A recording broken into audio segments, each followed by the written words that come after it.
Well, do you mind if I ask how you got started in animation? How did I get started in animation? Well, is everyone ready for this? There was this guy who I'd been at the London College of Printing with, who, when I went to the Royal College of Art, he ended up in the film school and I was in graphics. And he was over in the film school and he spotted that they had a really good rostrum camera.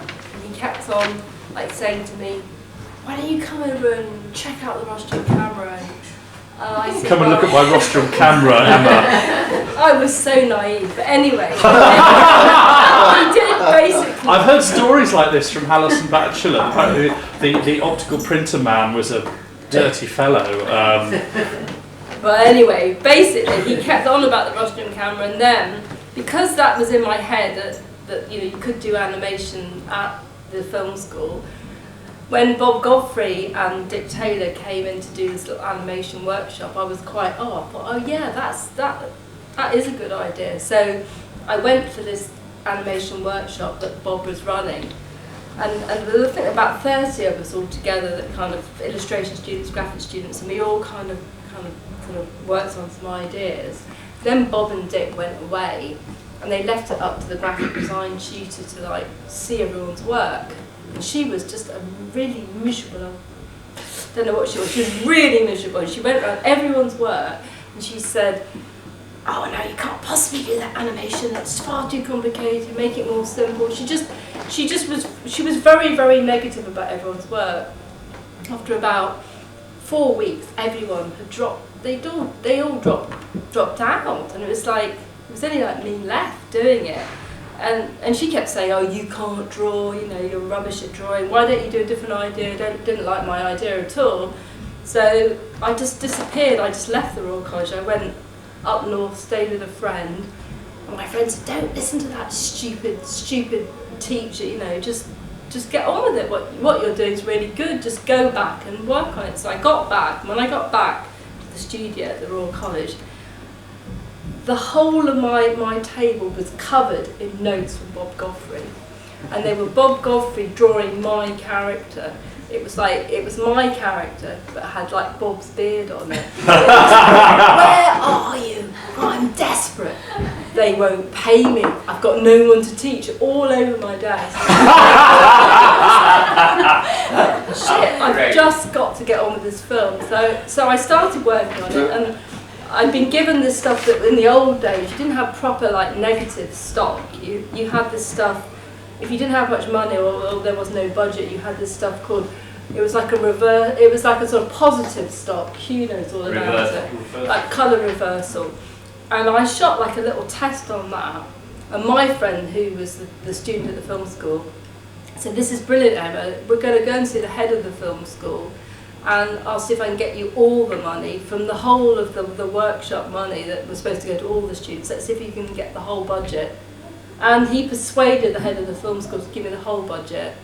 So that was basically, I could do it on negative and then get my film into festivals and stuff. So that actually was the way I started, and I'll show you that film in a while. So that film was called Ilkla, Baht. But it was. That's how it happened. Wonderful. And I've been doing it ever since.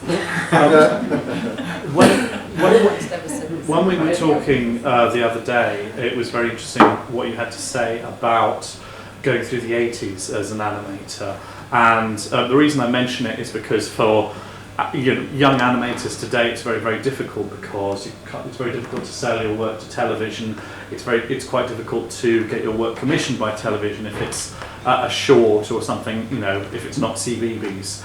And it was very interesting to hear Emma's account of, making a career through the 80s and 90s until until basically BBC closed all their animation departments down, and then Channel 4 closed all theirs down, and basically all the money for proper commissioning for short films dried up. So would it be fair to say that the Queen's Monastery, the first film you're going to show, was a kind of the apex of things before the fall? That was probably the best possible time in terms of getting, almost the best time, but it wasn't completely, because I think a little bit before, when we did The Kings of Siam, we got the whole we got like the whole budget from Channel 4, which was like about 84,000 to do a. Sorry, I'm just gonna let those words ring in the air. 84,000. If I may point out nowadays, what's that East London? It was 11 minutes the film though. Yeah. It's just that nowadays you're meant to feel grateful if they give you £500 to go and make your film.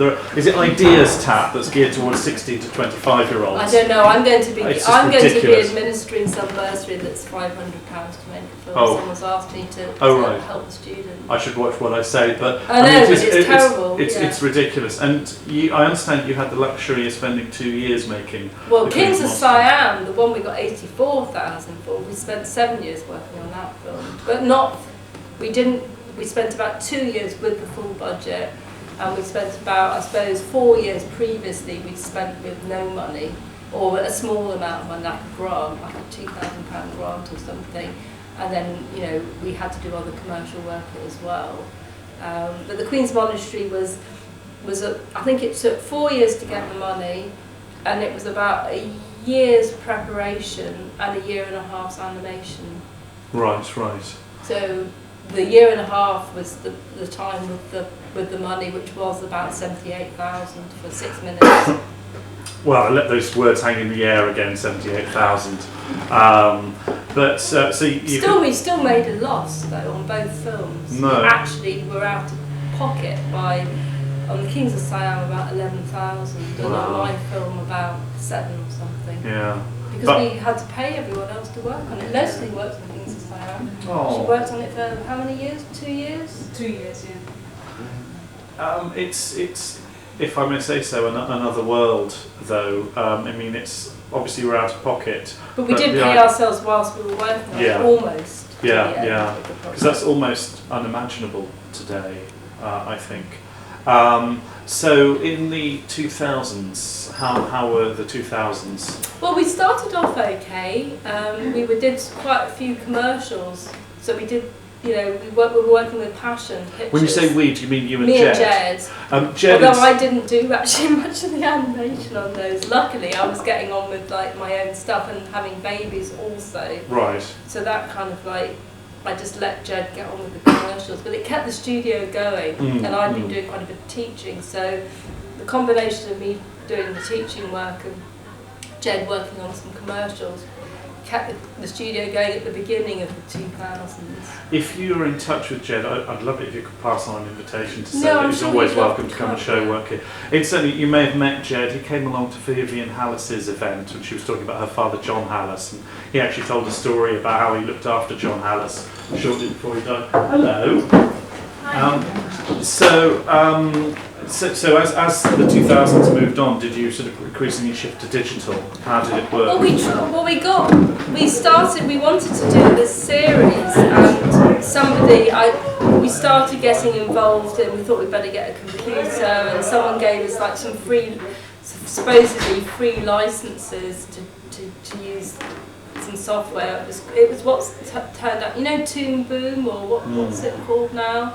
They have this thing called US Animation. It's like Animo. Has anyone heard of Animo?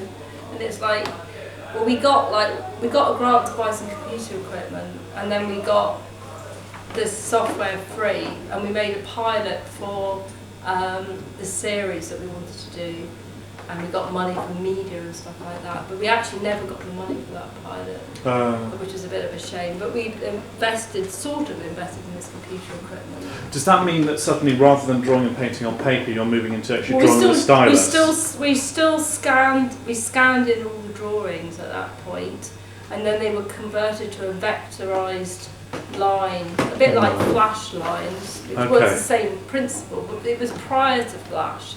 They were just developing Flash. Oh, I see. Time. Okay. So we coloured it all in on the computer. Right. Because Bunny, you had a sort of a move from, conventional hand-drawn to, on paper to Flash. So it was kind of interesting to compare the work you did. Did you find it a jolt? I only really did one film on Flash. That was the music video. Yes. Which I really liked. Yeah. But I haven't used it since. Oh right. Oh okay. So that's a useless anecdote, isn't it? I'd like to, but I just sort of hasn't been the right thing. Oh, really. okay. I don't know. Okay. Yeah, I mean, I've used more sort of After Effects and that Oh, sort of right, thing, right. combinations Oh, of okay. things. Oh, well, I've just more walked than up a Flash, but- cul-de-sac. No. I think that the problem was, US animation was one of those very technical programs before computer programs became user friendly. So you had to basically, if you wanted to get to anything, you had to type in all these kind of quite almost not code, but you really had to know all the links and everything. Oh, It was I very see. complicated to use. And it was around about that time where I started sort of getting more into doing some sort of just writing and just doing some one-off things. And I started doing these stickers. I got, because I had a small child and I hadn't been very well for a while, I just couldn't really, I just didn't really have enough space in my brain to make films at that particular time. Plus there was no money. And Jed was carrying on doing commercial work, which kept the studio going, thankfully. And I just started doing these stickers, which was just like, it seemed like a weird thing to do, like someone, quite grown up. But I just one day on the way to the studio thought, stickers! I can't make films, but I can do stickers, and then I can like stick them up and people will see them, and it will be just a way of getting my work out there. So I just did some, and then did a few more, started sticking them up around London, photographing them. And then one day I thought, maybe I could make them into some books. So I made them into these long, thin books, which I've got an example somewhere in my bag, which I can show you at the end. And then that led to me selling them to like Tate Modern. And then me and Jed decided, I think it was 2005, that we couldn't afford our massive studio in the East End anymore. Because it was just, we just couldn't, we weren't really getting on that well, although we really we're still really good friends, but it was, we'd worked together for so long, we thought we'd be better splitting off and going in our own directions. So I decided to work from home, and I bought a place which we could kind of convert into out studios, which was quite good. So I decided to work there. And just around that time, someone asked me to do a book for them. And that just meant that through sort of doing some sort of mock-ups and some illustrations, we managed to get an agent. And because we got an agent, we managed to get that book published. And because I had an agent, I was able to show her the stickers, which then led to getting another book published. And then after that, I got another book published. So then for sort of 3 or 4 years, I just was very, very busy doing all the books. Well, this is very interesting when we met the other day for me, because your work clearly shows the kind of interplay between illustration and animation, and I think that's very apparent in the Queen's Monastery. But also, Emma's brought along some absolutely beautiful books, which I hope you'll have a look at, but only with clean hands and without me being anywhere near them. Some of them are now, the Queen's Monastery. Not the Queen's Monastery. The Miss Louise Goes to Paris, which is the first book. I've only got about 3 copies left, so we do. All right, so very, very careful, please. And just to sort of move things on, as time's a bit of an issue. Most recently, you've been moving into puppet animation, stop motion animation. Well, just at the end of last year, after spending a whole year trying to get various projects off the ground that I worked really hard on, and everyone was saying no on this one, no on that one, and I just thought, how can I just carry on just, developing all these ideas, spending hours and hours on all these proposals, and whatever I do, they always say, no, they don't want it, no, it's got to be different, and then you keep on going round and round in circles, and I thought, no, this is just ridiculous. I did get a little bit of money from the books, which I managed to buy a decent camera, digital camera. And I thought, well, I've got all the expertise, all the stuff. I've got loads of stuff, loads of bits and pieces. And I just thought, I'm just going to, I just really wanted to do something. And then one day I just came up with an idea, just through just pure chance, that somebody said something to me and it sparked off this idea of doing this random person idea. Basically because we were in this kind of pub car park, and there was a guy drinking a pint, and then I was with this woman that I knew, and her boyfriend came out of the pub. In fact, it was your son. Yeah, your son came out of the pub, got into his four-wheel drive. Was he drunk? No, he was sober, but he just been playing in this gig, and he just was taking us back home, wasn't he? Oh, to, yes. to my house. Yeah. And when he got in the car, I went, mind, watch it. And he was going, what? I said, no, there was a bloke over there. And he said, what bloke? And I said, well, there's a bloke like that, kind of like, you know, he was half unconscious outside the pub. I said, I was a bit worried you might be going to run him over. And he said, oh shit, I run him over. And his girlfriend said, no, don't worry, he's just a random person. Just a random person, so it doesn't really matter if you, she's about, how old is your son's girlfriend? She's about 35, isn't Yeah, she? she's a bit drunk. Anyway, so she basically just considered this guy to be a random person. I thought, well, if he's a random person, what am I? You know? So then it just got me thinking, and the next day I wrote 52 ideas for a series called Random Person.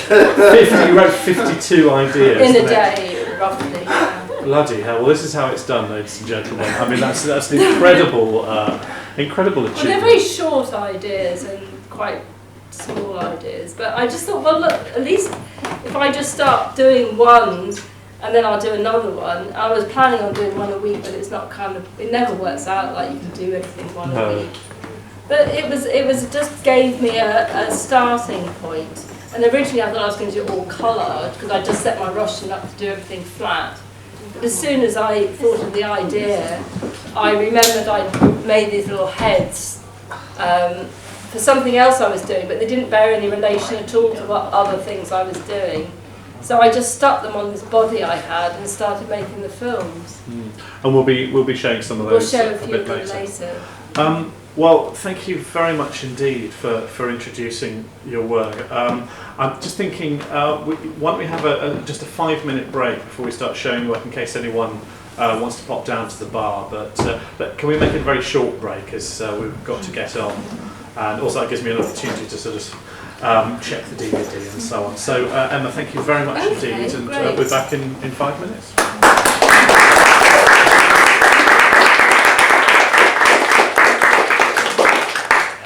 And thank you also very much to John for filming this.